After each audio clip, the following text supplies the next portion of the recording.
shaved. It's fine with me. And we are live, folks. Welcome to the Sit Down Standard Podcast, the podcast celebrating all the amazing things you can do while sitting, whether it's enjoying movies, watching television, or playing games. I am one of your hosts, David Bray. I'm joined, as always, by Gerald Bales. Hi. And Jordan Peterson. That's Mr. Jordan Peterson to you. And we have a special guest today. Chuck Richardson is here with us. How are you today? I'm good. How you doing? Wait. That's Chuck McGuck.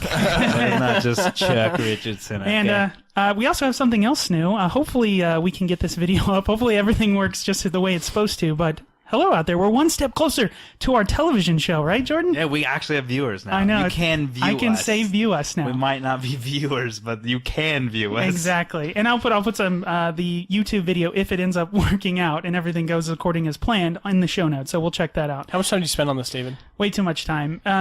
Way too much time. So hopefully it works and hopefully everyone's enjoying it. If not, leave comments that I'm terrible in the down below. I would say you don't want to ask for YouTube comments, do you? No, I do. That's a rabbit hole you don't want to go down. I would say you need a hobby, but I guess this is it. Yeah, this is kind of my hobby. All right, so we will start the show first by giving some props to our sponsor, which is, now I can actually show the book, 1,000 Books Before Kindergarten. They are a nonprofit charity that helps with child literacy, and the goal is simple. Read 1,000 books before your kid gets to kindergarten, your newborn infant or a toddler. Now, Gerald, does that sound difficult? No, not at all. I love this. Jordan's already freaking out because he hasn't done the math. I forgot again. Jordan does every week. How many Harry Potter books were there? 7? 7? Yeah, that's a hard number. How come it's not 10? Man, do it like just do it 100 times. 57 times. Perfect. That's Somebody almost can correct me later. right. But it is very easy, and the good thing is that you can read books over again. So like the small books that only have a couple pages, we actually bought a baby lit book for a friend just this week, and I think it had like 12 words in it. So just read Goblet of Fire over and over again, because that book's the best out of the series. Exactly. But again, you can find out all their great stuff on their website, 1000booksbeforekindergarten.org, and we want to thank them again. They've got reading logs. Check it out. You can even go on there state by state. They have libraries listed to see which library is participating in the program. And again, thank you. Now we will move on to the first part of every show. Whatcha doing? I ran out of ideas. I was going to say, I thought we did that one. I ran out You're of like, ideas. every week I'm going to have a new one. I ran out of ideas. Okay, because listen. you're spending all this time on this lighting and stuff. You could be thinking of a good What You Doing song. Listen, there's not that many What You Doing songs. Make it up. Oh, All right. You can make as many as you need to. What you doing? Okay, there you go. We need someone to send in bumpers. That's what we actually need. We would be more than happy to someone send us some radio bumpers. Anyways, we'll start with Gerald. Gerald, what you doing? Well, it's no surprise. Playing some Halo. Nice. Halo 5. But other than that... Week 7? Yeah, something like that. Yeah, it's a lot of Halo. But reading some comics. They have Halo comics that bridge the story from 4 to 5. Oh, thank God. I was worried. What was going on between as a Halo fan, I was worried. I didn't know what was going on. How big are these books? There were like 27 issues of the specific comic, but they're in volumes. Okay. So I'm reading just volume 1. I think it's like the first 6 books or something. But they're normal comic size. But yeah, they're good. They're good. Cool. Anything else? I watched Ash vs. Evil Dead. How was that? The show that premiered on Stars. Really good. See, I watched... Cheesy good. It's excellent. It looks just entertaining throughout. Yeah, I mean, if you watch any of the Evil Dead, especially like Army of Darkness and Evil Dead 2, the corny ones, you'll love this show. Awesome. And that's on Stars? Stars. Mm-hmm. Yeah. Kind of an interesting But it's really good for Stars, because I don't really watch any of the other shows, but this is really What else do they have? I don't even know of anything. They have the one with Patrick Stewart where he's... Oh, he's like a television producer. Yeah, yeah, I've heard it's about really that. funny, Yeah, I heard actually. he's really funny. I haven't He's seen always any. great on all like the Family Guy and American Dad. He's always great on They have the pirate one too, right? Black Flag? No, that's an Assassin's Creed. Close enough. I don't know. It's something like that. Yeah, but anyway, Jordan, what you doing? Oh, well, I'm going to give you guys a second. Retro gaming. Nice. What? NES. I've been playing some NES games. I played Legacy of the Wizard. Did you guys ever play Legacy of There's the a Wizard? wizard on the moon. No. It is so impossible. That game is absolutely unplayable. I was texting my brother about it. I was like, how did we do anything when we were kids in this game? It is impossible. I played it for like hours and I got absolutely nowhere. In fact, I got myself stuck to the point where I just had to turn the game off because I could not get out of the place I got to. It is impossible. What kind of game is it? It's like... I don't even know. Is it a platformer? Adventure game? No, it's a platformer, but it's like it's kind of a puzzle game. You have like your wizards, Right, got it. Shocking. And you have a legacy. So you have magic, you have health, you have when you go around, you kill these bad guys, they drop like gold or whatever. And as you travel around, there's like little inns or stores, and you can go into them. But it's just like one big puzzle, and you just get lost. There's just nowhere to go. There's nothing to do. You travel to one place. So I found a character that is like a monster that you can be, and so he's not hurt by any monsters. So I'm invulnerable. So I'm not getting hurt. And I still have no idea what to do. I still have no clue what to do. So I was texting my brother. He's like, yeah, I just played that game. He's like, I'm going to start it again. And he went through the walkthrough. And even with the walkthrough, he was like, I don't know what to do. Oh, like you just couldn't get anywhere. And apparently people do. I don't know. There's a dragon that's enclosed in this like prison. Somehow if you get a sword, you can fight him. I've never gotten that far. Even Game Genie with all the even with all the cheats, it doesn't matter. It doesn't matter. Sounds So like a great I game. immediately after like 3 hours of being frustrated, I moved on and I played Kid Nicky. Do you guys remember that game? For what? Ninja NES. That's Okay, Kid what Nicky. games I play. Kid Nicky. It was just you're like a ninja and you go through all these levels and you just fight other ninjas. And I beat that game, which was pretty awesome. And then Defender of the Crown, I beat that one too. I did that last night. Do you guys play Defender of the Crown? How much time did you spend playing NES games?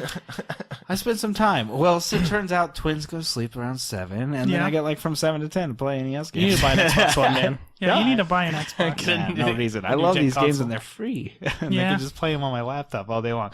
And I'll be honest, the only reason I can beat them is because I can save state. So so in the middle of the game? Yeah, so I'll get to a certain point, and then like I know I'm gonna die. I hit save state, and then when I die, I just Rinse and reload repeat, right yeah. back to that point. So, but yeah, Defender of Crown, you're like Robin Hood character, and you get to like battle for land, and you have to take over this whole land. It's pretty fun. You sword fight, you joust.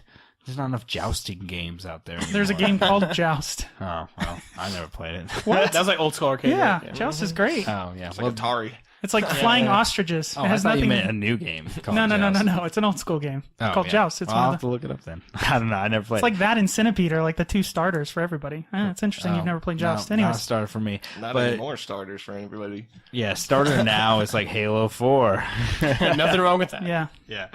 But yeah, that's pretty much just playing those old NES games, trying to beat games I didn't beat when I was 10. Nice. And yeah, having a good time. So Chuck, what you doing? Chuck McGuck. Chuck McGuck. Well, I'm super busy, but when I do get a chance to sit down, I've been enjoying like speedrun videos. Nice. I'm Love going on those. YouTube. I find it fascinating how people spend like Months. years of Yeah. their life, Yeah. years Ugh. figuring out how to break these games. And it's cool because to get it that fast, there's still some skill involved. Of course. And like one guy will like find a new glitch in something, and then the whole community comes back up for a game like Ocarina of Time or something. Games are like 20, 30 years old. I watched one recently for Ocarina of Time. We were talking about that a couple podcasts ago. It's crazy. They just they totally break the game. Oh, they but break it's the games. amazing what they do. Well, I remember back in the day, like NES games, because I was watching one with Kid Chameleon, and someone was doing a speed run. And I remember games back in the day would give you bonuses for finishing the level quickly. So it was like a lot of the speed runs aren't just about how quickly you do it. It's also like how many points you get in addition to finishing the game quickly. So like they would bounce on certain things at certain times. It's crazy. I can't imagine the frustration of missing, like getting like 99% of the way through and then like just missing it. And then you have to start completely over. Oh yeah. That's, I'd probably kill myself. When these speedruns are competitions and stuff, right? With other people Well, in the community yeah, I and mean, the stuff. ones I watch are more like the marathon ones. They're not so much competition. They're raising money for like cancer for the I've most seen part. a couple of those on Twitch and stuff. And it's funny because like sometimes they're always like sitting on a couch playing, and it looks like a ballroom or something like that. That's always kind of And interesting. like sometimes the people they don't even know that are next to them, and you can tell like they're really annoyed by this guy as they try to play.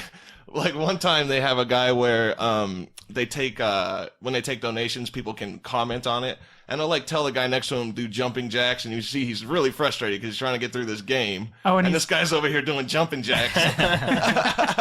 He's like, seriously, I remember watching one where it was like a competition, and you could tell the parts that were more difficult because like everybody in the room just kind of gets quiet, and then as soon as they do it, everyone cheers, and then, Everyone like and then claps. it gets quiet again. They call it serious time. They're like, all right, serious time now, and everybody goes, But yeah, what games were you watching? Just do you know any specifically? Well, like Ocarina of Time, Zelda 2, Adventure of Oh. Link. People speedrun that game? It's crazy. Like they break it so bad that you can't see the floors anymore, but you still got to jump over pits and fight enemies. Oh, so it's like time. It's extremely timed. Oh, that's Yeah. crazy. And The game is bad enough by itself, let alone trying to speed run it I and couldn't stuff. imagine speed. That takes forever. and it's best when they have somebody to talk about it, because like if you're just watching, you're like, what is going on? Yeah, but when telling there's you a what they're commenter, doing. Yeah. But most of like the world record ones, a lot of them are just playthroughs. You don't get to hear them talk about it, so it's more fun almost to watch the ones that aren't the fastest, but they sit there and explain why everything's happening. Cool. Why isn't there somebody just voicing over it?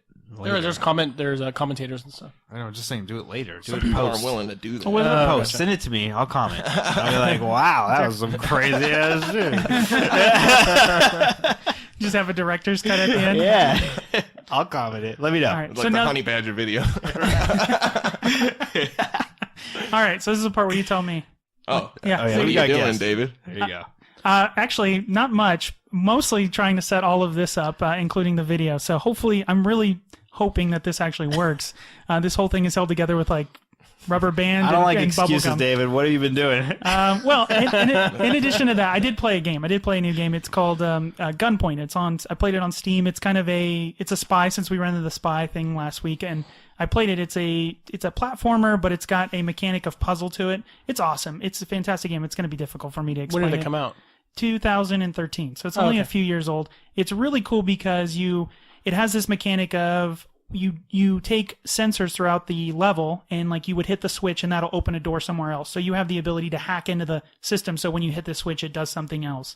So you use that as like a puzzle mechanic where it'll turn off the lights and where a guard is, and then the guard will go over to the wall switch to turn it on, and then when he hits that it'll electrify him and stuff like that. Oh, cool. It's really, really cool. It's got like a story to it too, like a real deep story into it, but I wasn't really involved in that. But it was very, very good. So that's pretty much all I've been doing. So when they were talking, you just click A.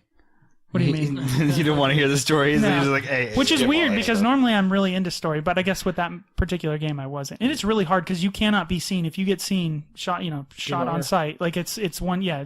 What's cool? It does have your mechanic where when you die, it says, "Do you want to go back 4 seconds? Do you want to go back 9 seconds? Do you want to go that's back nice. 15 seconds?" So it's got a cool mechanic of quick respawn. Because you die a lot because it's kind of trial and error. But it's an excellent game. It's called Gunpoint. Check it out. I think it's like $5 on Steam. It's fantastic. And of course, they have a ton of DLC and all that stuff for it too. But I just played the standard game.